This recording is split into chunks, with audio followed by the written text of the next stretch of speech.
केंद्रीय रेल मंत्री अश्वनी वैष्णव आज सहारनपुर पहुंचे, जहां रेलवे स्टेशन पर भारतीय जनता पार्टी के कार्यकर्ताओं व पदाधिकारियों ने उनका भव्य रूप से स्वागत किया। आपको बता दें कि केंद्रीय रेल मंत्री अश्वनी वैष्णव पहली बार सहारनपुर पहुंचे हैं, जिसके बाद उन्होंने छत्तीसगढ़ के सरगुजा के अंबिकापुर से दिल्ली तक एक राजधानी के लेवल की साप्ताहिक ट्रेन की शुरुआत की है, जिसका केंद्रीय रेल मंत्री अश्वनी वैष्णव ने वर्चुअल तरीके से सहारनपुर से हरी झंडी दिखाकर ट्रेन को सफर के लिए चालू किया। आज छत्तीसगढ़ में सरगुजा के अंबिकापुर से दिल्ली तक एक राजधानी के कोच के स्टैंडर्ड की एक साप्ताहिक ट्रेन की शुरुआत हुई है। उस सरगुजा में बहुत लंबे समय से इस ट्रेन की डिमांड थी और जो हमारे उस क्षेत्र के निवासी हैं उनको आज कई शहरों से जुड़ने का एक मौका मिलेगा। मैं यहाँ सहारनपुर में आप सबके साथ हूँ 2 दिन।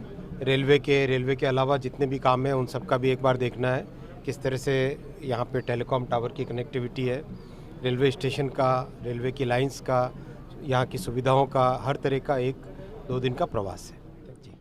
जिसके बाद केंद्रीय रेल मंत्री सर्किट हाउस सभागार पहुंचे, जहां पर उन्होंने पार्टी पदाधिकारियों के साथ लोकसभा चुनाव की तैयारी को लेकर समीक्षा बैठक की और उसके बाद पत्रकारों से वार्ता कर जानकारी दी, जिसमें उन्होंने कहा कि सहारनपुर में शामली मार्ग पर रेलवे की जमीन पड़ी है, जिस पर कुछ लोगों ने कब्जा कर रखा है। उस जमीन को कब्जा मुक्त कराने को लेकर अधिकारी को आदेश दिए हैं। साथ ही उन्होंने कहा है कि जल्द ही संचार से जुड़े विभागों को भी आगे बढ़ाने का काम किया जाएगा। वहीं रेलवे को लगभग 90% बिजली से जोड़ा जा चुका है, जिससे लोगों का सफर आसान हो गया है। माता शकंबरी देवी जी के आशीर्वाद सहित इस पवित्र भूमि में रेलवे की, टेलीकॉम की, पोस्ट की, आईटी की और दूसरी जितनी जनसंपर्क से जुड़े हुए विभाग हैं, उन सब विभागों में किस तरह से विकास का काम चल रहा है। आप सबके सुझाव लिए गए, उन सुझावों पे जल्दी से जल्दी काम होगा। सहारनपुर रेलवे स्टेशन को वर्ल्ड क्लास रेलवे स्टेशन बनाया जाएगा। यहाँ से जो रेलवे की फैसिलिटीज़ जिस तरह की अभी है उनमें और बहुत सारे परिवर्तन लाए जाएंगे, जिससे कि लोगों को एक सुगम और एक बहुत अच्छा साधन मिले। साथ ही साथ और भी इस क्षेत्र में जिस तरह की समस्याएं होंगी, जनप्रतिनिधियों से, आपसे, सबसे मिलके उनके समाधान के लिए जल्दी से जल्दी प्रयास किए जाएंगे।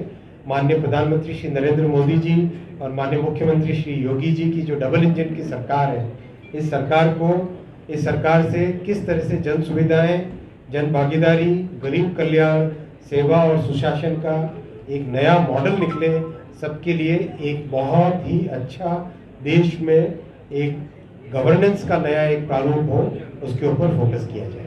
धन्यवाद। सहारनपुर के देवबंद में आज पश्चिम प्रदेश मुक्ति मोर्चा व भारतीय किसान यूनियन वर्मा के राष्ट्रीय अध्यक्ष भगत सिंह वर्मा के नेतृत्व में मांगों को लेकर तलहटी से साखना कलां नहर, जामिया तिब्बिया कॉलेज, तलहटी, चुंगी, मंगलौर चौकी बस अड्डा होते हुए ट्रैक्टरों, कारों, मोटरसाइकिलों से कार्यकर्ताओं का काफिला नारेबाजी प्रदर्शन करते हुए एसडीएम कार्यालय पहुंचा, जहां पर उन्होंने एक ज्ञापन एसडीएम को सौंपा और मांगों के निस्तारण की मांग की। पश्चिम प्रदेश मुक्ति मोर्चा पिछले 2 दशक से पृथक पश्चिम प्रदेश की लड़ाई लड़ रहा है। आज भी मुख्य मुद्दा था कि पश्चिमी उत्तर प्रदेश के 26 जिलों को मिलाकर पृथक पश्चिम प्रदेश का निर्माण कराया जाए। दूसरे, हम लोगों ने पश्चिम प्रदेश मुक्ति मोर्चा के साथ साथ भारतीय किसान यूनियन वर्मा का गठन किया है। जहां पश्चिम प्रदेश मुक्ति मोर्चा अलग राज्य की लड़ाई लड़ेगा, वहीं भारतीय किसान यूनियन वर्मा देश के अन्नदाता किसानों की लड़ाई को मजबूती से लड़ेगी और ये लड़ाई आर्थिक आज़ादी की लड़ाई होगी, किसानों की और नौजवानों की, मजदूरों की, गरीबों की, वंचितों की। तो भारतीय किसान यूनियन वर्मा चाहती है कि इस देश के अन्नदाता किसानों को उनकी फसलों का लाभकारी मूल्य दिलाया जाए और देश के महान कृषि वैज्ञानिक, हरित क्रांति के जनक डॉक्टर एम.एस. स्वामीनाथन आयोग की रिपोर्ट को लागू किया जाए।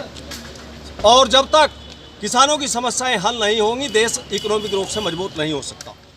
सहारनपुर की थाना सदर बाजार पुलिस एनपीआरवी 112 द्वारा 2 शातिर लुटेरे हिमांशु पुत्र धीरज व आकाश पुत्र संजय को गिरफ्तार किया गया है, जिनके कब्जे से पुलिस ने लूट किए हुए 700 रुपये, 2 नाजायज चाकू व लूट में प्रयुक्त मोटरसाइकिल भी बरामद की है।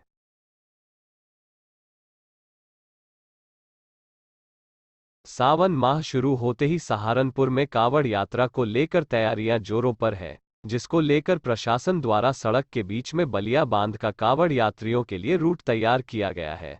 तो वहीं देहरादून रोड पर गत वर्षों की भांति लगने वाले कावड़ शिविर की तैयारी भी तेजी के साथ चल रही है और पुलिस प्रशासन द्वारा भी कावड़ यात्रियों की संख्या ज्यादा होती ही यातायात व्यवस्था को देखते हुए रूट को जल्दी ही डाइवर्ट कर दिया जाएगा।